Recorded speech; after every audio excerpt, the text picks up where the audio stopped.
Hi, I'm Lee Partridge and welcome back to Col U TV. As you can see, slightly different setting. We're in the home changing room for today's show. It's a midweek show here on Col U TV as we look back at an excellent win against Crewe from Monday afternoon, as well as the fans Q&A with Robbie and Dimitri from last night. It's been a long time coming, but Ben Garner got his first win, an emphatic win, 4-0 victory against Crewe. John Akindi was at the double with further goals from Noah Chilvers and Samson Tavidi.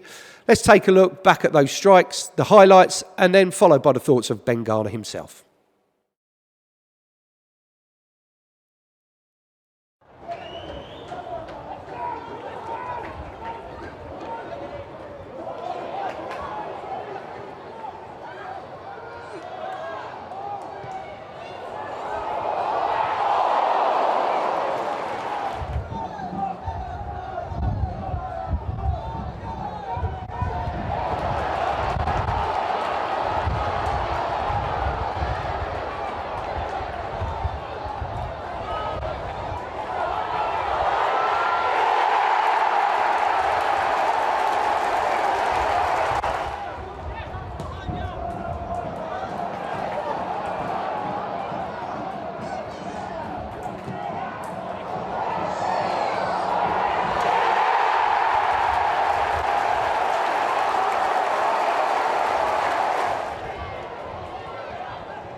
Ben, that first victory's been coming, but even you must have been really pleased with the dominance that we showed against Crewe today.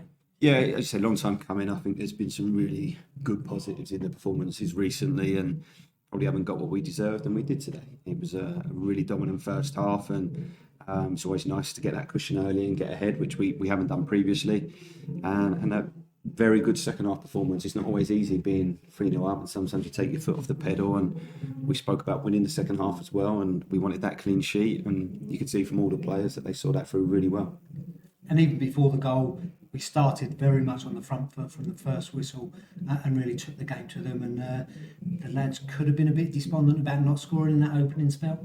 I think it's probably a sign of the mentality growing within the group, and the attitude of the players. They were scratching your head a little bit about we hadn't gone ahead before then, but kept playing, kept doing the right things, kept the levels, kept the intensity, and then got our rewards with the goals. Yeah, and despite being dominant in that first half, an hour or so, it was actually almost on the break that we scored the first goal with a 3v2.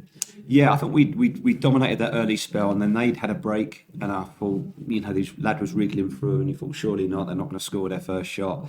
And then we countered on that, and that was ruthless. It was a fantastic counter-attack, speed through the pitch, decision-making and quality, a really well-worked goal, and that gave us the platform to then push on. And obviously the two changes you made were both up front, and both players managed to get on the score sheet. Yeah, really nice for John. He's worked really hard in training and has had a good impact coming on, and felt today was the right game for him to start in with the attributes he would give us. I'm really pleased with young Samson as well. He works tirelessly, he's improving all the time, and he's really deserved that goal. Yeah, and the forwards will get a lot of credit for today, but for me, the midfield looked really strong, picking up second balls, putting Crewe under pressure every time they got the ball as well. Yeah, I thought that the three in there today were outstanding with and without the ball. I think, Chile and Reedy have got great quality on the ball, and they're adding the other side of the game. Whereas Ash gives us real defensive strength and is improving on the ball. So there's a nice blend in there with those three. I thought they complemented each other really well today, and controlled that middle of the pitch, which we felt was going to be really important. Yeah, and as Football League debuts go. Tom Smith coming in at late notice, but a relatively comfortable afternoon for him. Really pleased for Tom. The lads just gave him a real nice round of applause in the dressing room. Not only is his professional debut in the league, that he's kept a clean sheet. Only probably one save of note, and he's done it really well. But he was really assured. He was really assured and looked confident. His distribution was excellent, and it'll be a debut that he'll long remember. Yeah, and at the other end of their career, Luke Chambers as well. It's Luke Chambers, and that's 90 minutes he's played in a short space of time. And it's been really sort of helpful to the youngsters around him. Yeah. Having him and obviously Cole coming on today as well, that experience and that leadership is huge for the young players, and they're learning off them all the time. I actually thought Chamber looked fitter today than Friday. He's looked stronger in the second game. So, really pleased. Another clean sheet. We've worked hard on our defensive shape. We think if we get enough clean sheets, that will give us the points that we need. But nice to be ruthless at the other end today as well. Yeah, and on a personal note, you say it's not about you, it's about the club and the team, but you must be pleased to get that first one under your belt. Yeah, I am for the group and the coaching staff and everyone, because I'm seeing the work that's been put in, and I think we've been really unfortunate not to win in the last four. But we've not panicked. We've not, you don't start changing shape and throwing things around and chopping and changing and going against things. There's been a good platform building. We've continued to do that. We've stuck with the process, and I thought the whole group got the reward for that today. A very happy Ben Garner after the win there. You could tell he was delighted to get that first win over the line, and do it in such a commanding way was excellent. And I must say, what an atmosphere it was in the stadium from start to finish. The fans right behind the team, and you could really sense that from the players on the pitch reacting to that. Coming into the squad, John Akindi really stamped his authority on the action with 2 goals in the first 28 minutes. This is what he had to say. John, there's good days at the office, and today was certainly one of them. Yeah, definitely. We got the 3 points. I managed to score 2 goals. Really pleasing. And obviously you're coming into the game after a good away point, but the fact was other teams around us had won, and we got sucked in a little bit closer to the bottom 2. So how important was it to get a positive result, to make it a good weekend and make that draw at Stevenage a good draw? It was massive. It was really, really big. So like you said, it was a tricky period, and we just got to keep focused and make sure we keep performing like we know we can. And did that focus have to come into being again after the first 15 or 20 minutes where we dominated the game? We really took it to Crewe, didn't score a goal then, and in fact the first goal almost comes on the break when Crewe had attacked. Definitely. We started really well. I feel like we've created chances but not taken them, I guess, in the previous 4 games, and it was really pleasing that we managed to do that, because I think we're really strong defensively. The boys at the back defend really well. It's about just putting that all together, defending well and attacking well and scoring goals. Yeah, and it was a bit of a tester, the ball into you for your first goal, a good touch, and then I suppose that was the hardest bit, and then making sure you put it in the bottom corner. Yeah, definitely. It was a great move. It was a great move, to be fair. And I'm just lucky. I'm happy Samson's found me, and I managed to score the goal. Yeah. And getting in at half time, 3-0 up, you think, right, we should go on and win the game. But how important was that 4th goal just to kill off any ambition that Crewe might have had? I'm not saying they would have got back in the game anyway, but that 4th goal must have been a real help. Yeah, definitely. I feel like we went in there, we just got in there and refocused, just made sure we got the clean sheet.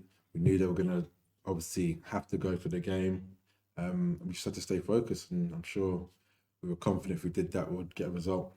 On a personal level, we probably, as all players are, when they're not starting every game, all players want to start all the time. You've had to bide your time, but you must feel you've kept yourself in Ben Garner's thoughts now. Definitely, I hope so. Like you said, I want to play every game, be involved, help the boys, score goals, assists, tackle, whatever it is. I just want to be, contributing the best way I can. So pleased to do that today. Yeah, and obviously 5 games left of the season, things are in our hands, but if we play like that, we've got every chance of getting away from the bottom 2, haven't we? Yeah, definitely. I think, like I said, we just take each game as it comes. Just going to go to Salford, prepare well and try and win the game there. Fantastic performance and another very happy man in the studio after Monday's game. He's hoping to another 3 points against Salford City this weekend, and the confidence should be high going into that. And that's just one of 5 games we have remaining this season. All the tickets for those are on sale and available from the ticket office. Do check the opening times and the prices for all the matches. On to last night's events here at the JobServe Community Stadium. We had the Fans Forum with Robbie Cowlin and Dimitri Halaiko answering your questions. Let's take a look back at some of those questions and, most importantly, the answers. Start with, firstly, I want to ask the pair of you, yesterday's result, a massive result with us here at Colchester United, a great performance and a big 3 points. Your thoughts on that, Robbie, first? I was just saying it was about time, yesterday's performance, you know what I mean? So, and it was nice to see the team perform so well when we had a decent crowd coming, because that doesn't always happen. So, really pleased for that. I thought everybody performed well, all the subs seemed to work well, and really delighted for young Tommy Smith making his debut, that he also kept a clean sheet. So, yeah, very pleased for yesterday, and grateful the game went well.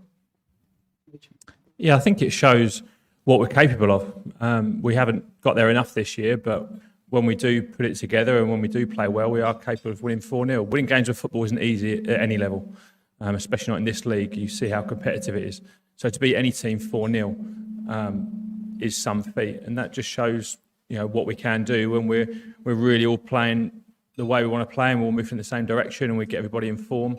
So I think it's positive signs, and hopefully we can build on it and have a really good end to the season. And nobody's done that to us this year. You know, our games have we've lost by the odd goal. Nobody's absolutely tonked us this year, and it was good to see that we are capable of going and doing that to the opposition. Question, I guess, for both of you, this one. This is coming anonymously. Is there an ambition to get higher up the league structure than we currently are, or does the club see itself as a League Two club for the foreseeable future? Could the players... This is a two-barreled one. Could the players start going to the East stand to sign autographs after the games again? They seem to have stopped during the last few matches. Yes, of course, as a club, we want to be competing as high as we can. Sadly, because of the predicament we're in, being a League Two club for the foreseeable future is our wishes at the moment, obviously, because we're still in a relegation battle to stay in League Two. So, yes, we want to be as ambitious as we can. With things that are in place, and we'll be able to talk about that a little bit more, there is every chance next year that we will be competing at the top of whatever league we happen to be in. Okay, we have a very good budget already lined up for next season, and we should be competing towards the top of the league next year, whichever league that happens to be. So, and of course we're ambitious to want to move on, but ambition itself doesn't get you anywhere. You know, there needs to be things in place to do so. Yeah, I really liked what Matt did in terms of the way he got the players at the end of the games to go over and introduce, and I'll have a chat with Ben and see if that's something they can do more of. I thought that's one thing Matt was very, very good at. He was excellent on that side of things. So it's going to be different, you know, different first team coaches are going to come in and have their way. But yeah, I really liked what he did there, and I thought it was brilliant. And I know the youngsters and the families over there really, really enjoyed it, you know. So for me, the fans that come in all the stands are equally important, you know, and I know the players often seem to go to the south stand that's the noisiest and clap them, but I just think all of the stands are equally important, and everyone that attends. So yeah, I promise you I will speak to Ben about what we can do on that. So Dimitri, I guess the first part of the question is relevant to you. Is there an ambition to get higher up the league structure than we are? I think hopefully we showed the ambition in January. I think if you look at the points return since Boxing Day, so the last 20 games, we would actually be sitting 10th in the league. So from Boxing Day till now, the league table as it stands from our investment in January, we would be 10th and would be 4 points off the playoffs. So I think we showed in January that we're ambitious and that we want to push forward and that we want to progress, and we've shown that we've certainly have progressed in the second half of the year. There's obviously that we had a little bit of a sticky spell with change of manager. There's always going to be a little bit of turbulence, that a few results didn't quite go our way, but all in all, as I say, second half of the season, we're a top 10 team with our points return. And I think we can carry on with that. And that's where we want to continue next year. as Robbie said, we'll be looking to improve the team again next year. And at the moment, this squad is a top 10 squad, is the points return that is shown. And if we add the quality of player again that we had in January, we managed to do that again in the summer, then hopefully we can improve that even further. So no, the ambition is certainly to, this time next year, be in the conversation around the other end of the table than the end of the table that we're in at the moment. Why are we in the same position 4 years on the trot? Why is it? Okay, well, I can give you an answer why 2 out of the 3 years were like it, okay? For 2 of those 3 years, our budget was the bottom 6 budget in the league, and that's where we was. And that's, if we have a bottom 6 budget next year, that's where we'll be again. And if we have a top 6 budget, I'd expect us to be in the top 6. This season has been different, and I can't really give you the answers. So this year, we started the league this year with a 7th best budget in the league. Okay, so this year we've massively underperformed. I think if I do have an answer for it, it's because the leftovers of 2 poor years. I think it gets ingrained in the club. You get a mentality that is stuck with the club, and we're having to fight our way out of that. And I think we're starting to see that now in the club and some of the players that we've brought in and the performances we've got. So, I'd like to be safe earlier on in the season. It might be. Listen, there's no fun for any of us No, I in having understand. relegation battles. None for any of us. I don't do it because I enjoy No. being at the bottom of the league. Okay, but what I do is the fact that we've had these relegation battles doesn't deter me from doing the best I can from the club. Okay, I don't melt. I stick around and I do what I can. So I understand a lot of people in this room might think that Robbie Cowling steers the club into stormy waters. I'd like to think I steer them through the stormy waters, which is what we've had for the last few years, okay? Now, there are challenges ahead. Let me tell you now, there are challenges coming in the next couple of years that none of you are even going to be aware of yet. So some of you may be aware of the fan-led review that there's been and the regulator they're talking about bringing into football. So there's going to be a lot of changes in the regulation of football and the way football finances and that are managed, okay? And so my next job is to steer us through that one. And that may not be simple. That may not allow someone like myself to put in the finances I do because everything's got to be completely it's got to balance a lot more, okay? So, yes, we've had 2.5 years of, where it hasn't been how any of us would have liked. 2 of them are very understandable. This one, I think, has been the hangover from them 2 years. And let's get over the hangover. We ain't even through this year yet, okay? So, and if we did get relegated, that might cause another hangover. I don't know. I can't make any promises. The only promise I can make is I won't melt and I'll be around and I'll do my best. Whether people feel that's good enough or not, that's down to them. But I'll do my best to steer us through those stormy waters. Whether I took us in them or not, that's for other people to debate. Hi, Robbie. Yeah, I'm not here to criticise you. I think you do a good job. I want to pick up what you said earlier. It was great on Monday to see so many people here. We understand that there was a voucher out, and I understand there were so many school children, and to see the East Stand full, I'm sure it made everybody here feel great because we're playing in a stadium with people in it. The team performed. Now, you did say just now about the ticket prices, and you're not going to reduce them. Do you really think that's the correct thing to do? Or is there plans for you to do a similar thing? Because, boy, do we need points now, and it made such a difference. Okay, I'll answer a couple of their things. So first of all, on what happened at the weekend. So this season, we've been working with our community arm, okay, our community foundation, and what we've done is some of the children that take part in their coaching courses, we've been emailing them vouchers so they can come with their parents and come in cheaper, and it's been filling the East Stand.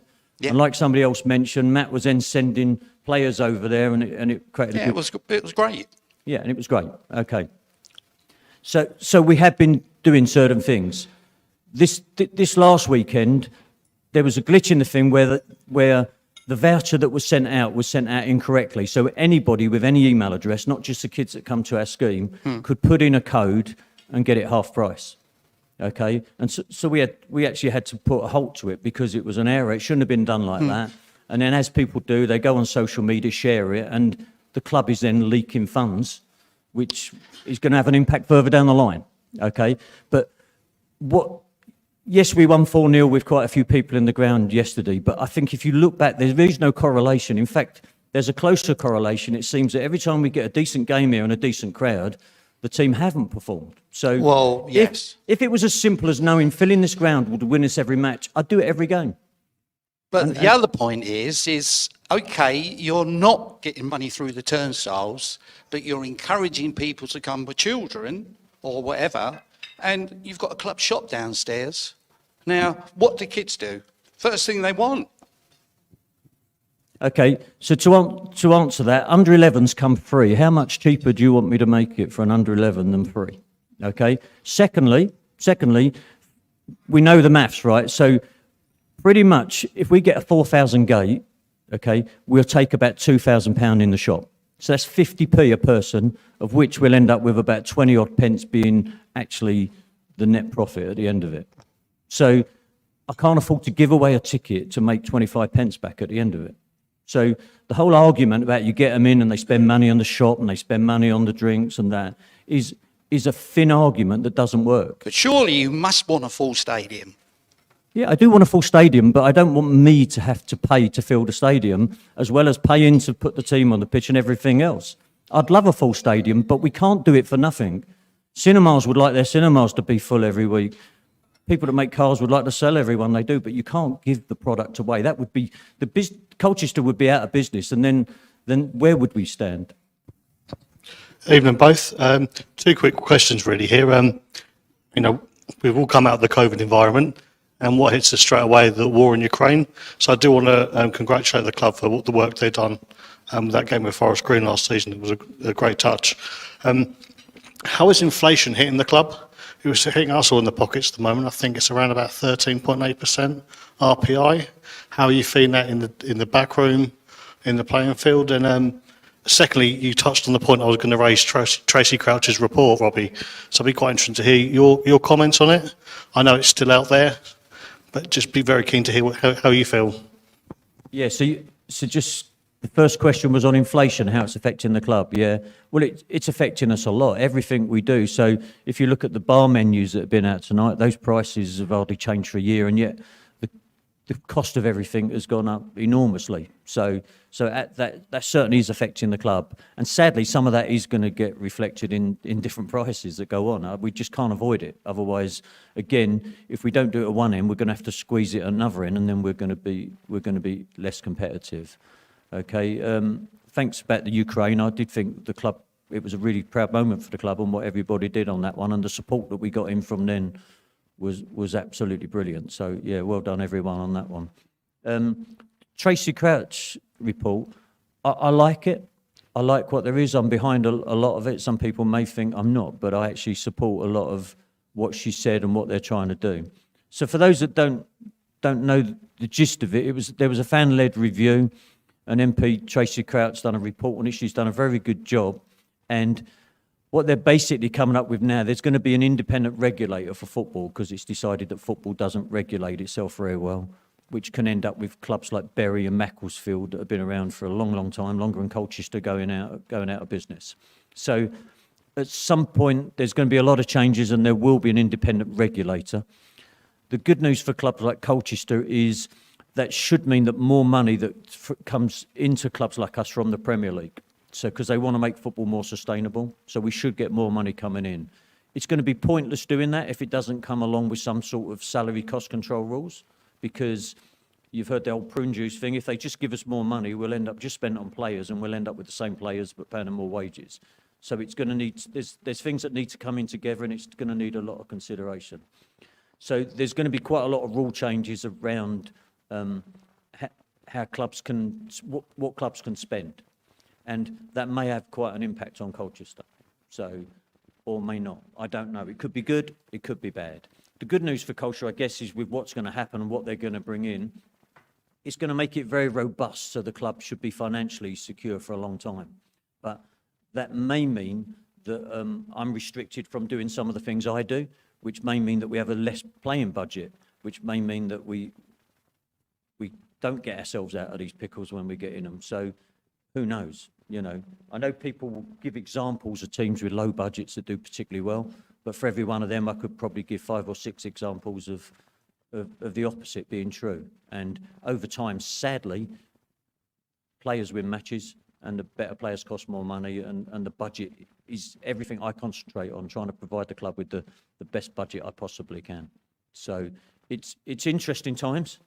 It's going to be challenging. We're quite agile as a club, that we can react to things quite well. So I think, if you ask me, I think it's going to be good for football, and I think it's going to be good for Colchester United.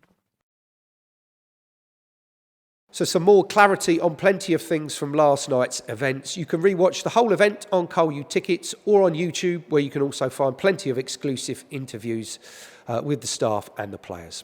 While you're on Col U Tickets, be sure to get your tickets for the last couple of home games this season, and also there's information on all the away games that we have left, and they are also all on sale. That's pretty much it from this week's show, but we'll leave you with a memorable encounter against Salford, the 3-0 win at the Peninsula Stadium from last season.